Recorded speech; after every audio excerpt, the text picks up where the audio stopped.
The last thing I expected Doom the Dark Ages to remind me of was Halo 3. And yet, halfway through a recent hands-on demo with id Software's Gothic prequel, I was mounted on the back of a cyborg dragon and unleashing a salvo of machine gun fire across the side of a demonic battle barge. With the vessel's defensive turrets destroyed, I landed my beast atop the ship and proceeded to charge through its lower decks, turning the entire crew into a few gallons of red slop. Seconds later, the war machine was toast, and I burst through its hull, leaping onto my dragon to continue my crusade against the machines of hell.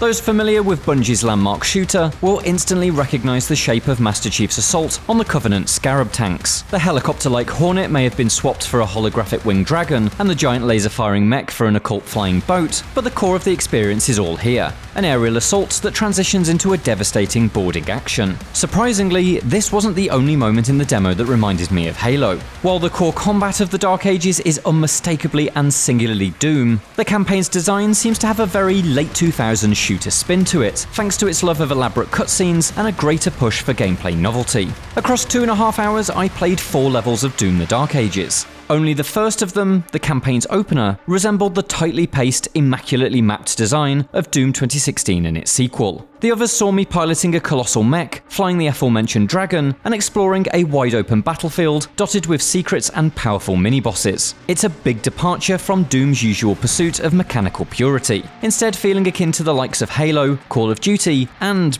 weirdly, old James Bond games like Nightfire, all of which thrive on scripted set pieces and novelty mechanics that guest star for a mission or two. This is a fascinating direction for Doom to head in, because once upon a time the series made something of a U-turn away from this. The cancelled Doom 4 was set to resemble Call of Duty, not only due to its modern military aesthetic, but also thanks to an increased emphasis on characters, cinematic storytelling, and scripted events. After years of work, id Software concluded that such ideas simply weren't a good fit for the series, scrapping them in favour of the much more focused Doom 2016. And yet, in 2025, here they are in the Dark Ages. My demo opened on a long and elaborate cutscene, reintroducing the realm of Argent D'Nur, the Opulent Makers, and the Night Sentinels, the knightly brothers in arms of the Doomslayer. The big guy himself is depicted as a terrifying legend, a nuclear-level threat on 2 legs. While all of this lore will be familiar to Doom obsessives who pored over the prior game's codex entries, the deeply cinematic approach with which it's now presented feels very new, very different, very Halo. That continues into the levels themselves, with NPC Night Sentinels scattered about the environment akin to UNSC Marines. While they don't fight alongside you, at least not in the levels I demoed, there's certainly a greater sense that you're part of an army. Like Master Chief, you're the invincible spearhead of a large force. There's a lot of character work in the introductory cutscene, and it remains to be seen if this is something Doom really needs. I'm a big fan of the prior game's slight approach to story, and part of me would rather the Dark Ages continue to tell the Slayer's tale through environment design and codex entries, reserving cinematics only for the big reveals a la Returnal. But while I have my reservations, the cutscenes thankfully know their place. They tee up a mission and are never seen again, refusing to interrupt Doom's signature intense flow. There are interruptions in other forms though. After that opening mission, which starts with pure shotgun slaughter and ends with you parrying Hell Knights using the Slayer's incredible new shield, I was thrown into the cockpit of a Pacific Rim-like Atlan mech and asked to wrestle demonic kaiju. After that, I was soaring through the skies on that cybernetic dragon, taking down battle barges and picking off gun emplacements. These tightly scripted levels create a significant gear shift, punctuating the campaign's rapid pace with new gameplay ideas that are reminiscent of Call of Duty's biggest novelties, such as Modern Warfare's AC-130 gunship sequence or Infinite Warfare's dogfighting missions. The Atlan is slow and heavy, and the skyscraper high perspective makes Hell's armies look like Warhammer miniatures. The Dragon, meanwhile, is fast and agile, and the shift to a wide-angle third-person camera results in a very different experience that feels a dimension away from classic Doom. Many of the best FPS campaigns thrive on this kind of variety. Half-Life 2 and Titanfall 2 are the gold standard for it. Halo has endured so long partly because its mix of vehicular and on-foot sequences provides it with a rich texture, but I'm unsure if this will work for Doom. As with Eternal, the Dark Ages is once again a wonderfully complex shooter to play. Every second demands your complete attention as you weave together shots, shield tosses, parries, and brutal melee combos. In comparison, the mech and dragon sequences feel anemic, stripped back, and practically on rails. Their combat engagements so tightly controlled, they almost resemble QTEs.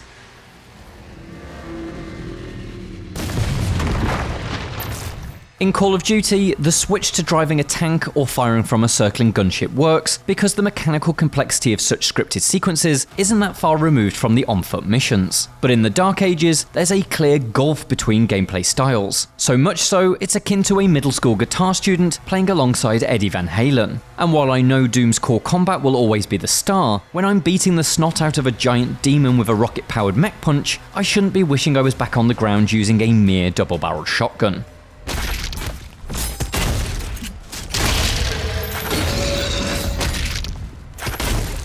My final hour of play saw the Dark Ages shift into another unusual guise, but one built on what feels like a much sturdier foundation. Siege is a level that returns its focus to id's best-in-class gunplay, but it opens up Doom's typically claustrophobic level design into a huge open battlefield, its geography shifting between narrow and wide to provide a myriad of pathways and combat arenas. The goal, to destroy 5 gore portals, has the same energy as Call of Duty's multi-objective complete in any order missions, but I was reminded once more of Halo. The grand scale of this map versus the tighter roots of the opening level evokes the contrast between Halo's interior and exterior environments. And, like Halo, the novelty here is that the excellent core shooter systems are given new context in much larger spaces. You must rethink the effective range of every single weapon in your arsenal. Your charge attack is employed to close football field length distances, and the shield is used to deflect artillery fired from oversized tank cannons. The downside of expanding Doom's playspace is that things can become a little unfocused. I found myself backtracking and looping through empty pathways, which really does kill the pace. It's here I would have liked to have seen the Dark Ages veer even closer to Halo by throwing the dragon into the mix and using it like a banshee. Being able to fly across this battlefield, raining down fire before dive bombing into a mini-boss battle would have helped maintain the pace and make the dragon feel more integral to the experience. If such a level exists beyond what I've seen, I'll be very happy.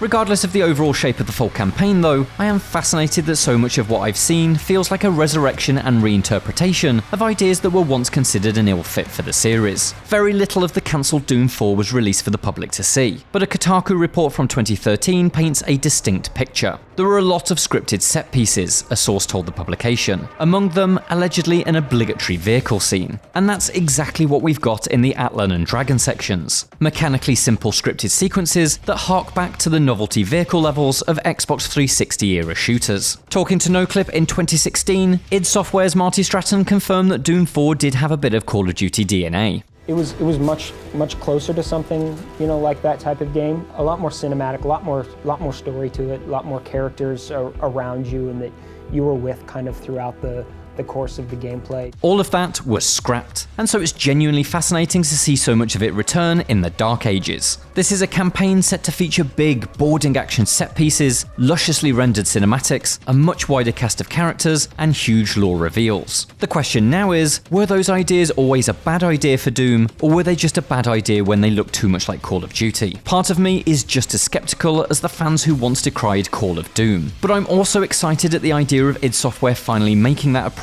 work by grafting it onto the now proven modern Doom formula.